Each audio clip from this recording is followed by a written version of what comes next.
Hello and thanks for watching Best Maths Tutors. I'm continuing to go through the Edexcel higher tier paper from 2019, and this is paper 3, which is a calculator paper, and we're on question 8. So in this question, we've got a right-angled triangle, and someone's tried to work out the length of side BC, which is this one. So we know it's that side because it's the side which goes from the letter B to the letter C. And she's made a mistake, and what we've got to do is work out what mistake she's actually made in this work in here. So somewhere in here, she's made a mistake. So what she's attempted to do is use Pythagoras' theorem. So let's have a look at that. So Pythagoras' theorem is for a right-angled triangle.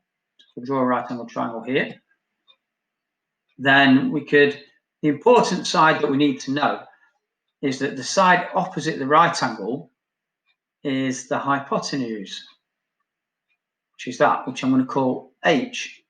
And if I call the other two sides A and B, then the formula would be then for this, that the square of the hypotenuse, so H squared, is equal to A squared plus B squared. And that looks similar to what she's been doing here, but in fact, BC isn't the hypotenuse.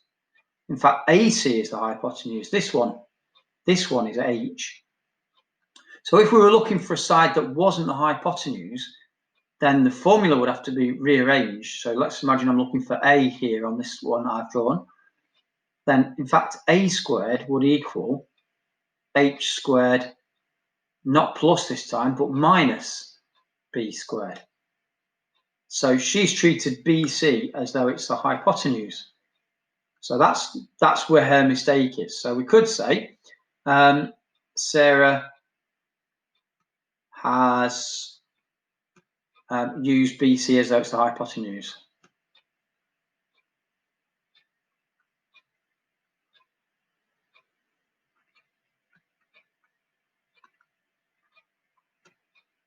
Hypotenuse. My pen's lagging a little bit here, which is why the writing's going a bit messy.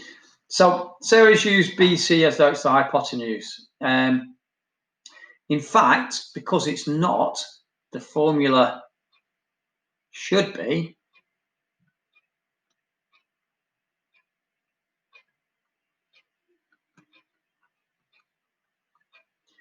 now if we're looking for BC, it should be BC squared, and it should be the hypotenuse, so which is AC squared minus the other side, which would be AB, so minus AB squared. So if she'd done it correctly, that's actually the formula she would have used. And that is absolutely enough to answer this question. What I'm going to do, though, is I'm going to continue with it. So consider this a bit of an optional extra, but I'll show you how to use the actual formula now. So if she wanted BC squared, then she'd say, well, BC squared is equal to AC is 8, so 8 squared, minus AB, which is 6 squared. So if we work out what they are, then 8 squared is 64, 6 squared is 36, and if we subtract those, then we get 28. And so since BC squared is equal to 28, then BC, which is what we're interested in, is actually the opposite to squaring, which is square rooting. So we'd use our calculator to find the square root of 28. And that's it. So we're now going to look at part B of this question, which again is for us to find an error. And we can see that Roy, it says, has enlarged the triangle PQR. So we can see that that's actually this one here, PQR. So the one with the letters at each corner. And center of enlargement, which is C, which is this point, and with the scale factor 1.5 or 1.5 if you like, so 1.5, so that's the same as just saying 1.5, and he's drawn triangle XYZ. So obviously this one here, XYZ. So we've got to explain why Roy's diagram is not correct. So it might look like he's done it right initially, but if we analyse it, when we are doing a scale factor from a centre of enlargement, we take the distances from the centre of enlargement. So we can see, for example, from C to point R, we can see that we've crossed 1, 2, 3, 4 squares. So that distance is 4.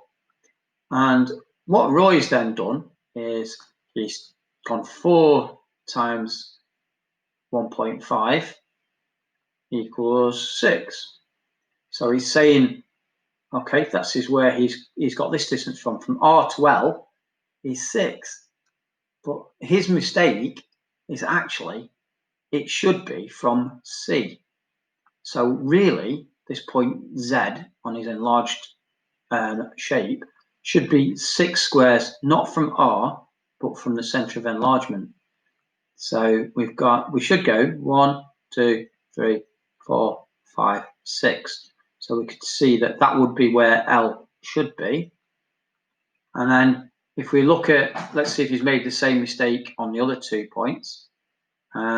So we can see that to get to point P, it's actually, just trying to draw a dotted line so we can see the separate horizontal and vertical motion. So we've moved up by 4 squares and we've moved across by 2.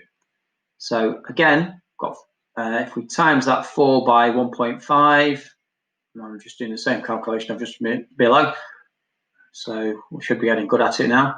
So 4 times 1.5 is 6. If we times the 2 by 1.5, then we would get 3. And my pen is lagging as it tends to do here. Right, so we've got 6 and 3. So if we look at what he's done, well, he's actually gone across from point P, 1, 2, 3, from point P to give us the horizontal placement of X, and he's gone up by 6 to get to X. So from P, he's gone across 3 and up 6. But actually, he should have done it from C. So that's the point. His distances should have come from point C. So if we do that, let's have a look where that takes us. So we would have gone across by 3 from point C, and we would have gone up by 6. So that would have given us a point there. In fact, I'm just going to change the colour just so we can see a little bit more clearly. Let's see if I can do that. There we go. We'll do this in light blue. So we've got these 2 points here. So that's where L should be, and this is where X should be. And we could do the same for point Q. So we can see, because it's 4 across and 4 up to get to Q, then the new point Q, where Q should be, would be now, because we've times 4 by 1.5, it should be 6 across and 6 up. So actually, that should have ended up there, and that's where our Y should be. So if we join them up, there we go, and then that's what we get. That's where it should be. So what he didn't do was he didn't take distances from the centre of enlargement. Instead, he measured it from points on the triangle PQR. So he went from R here. Let me just get the pointer. He went from point R and measured from there. Point Q measured from there. Point P measured from there. Instead, he should have gone from point C. So I hope that's been helpful and made this clear. And if it has, please like our video and subscribe to our channel, which is Best Maths Tutors. And also visit our website, which is bestmathstutors.co.uk. Thanks for watching.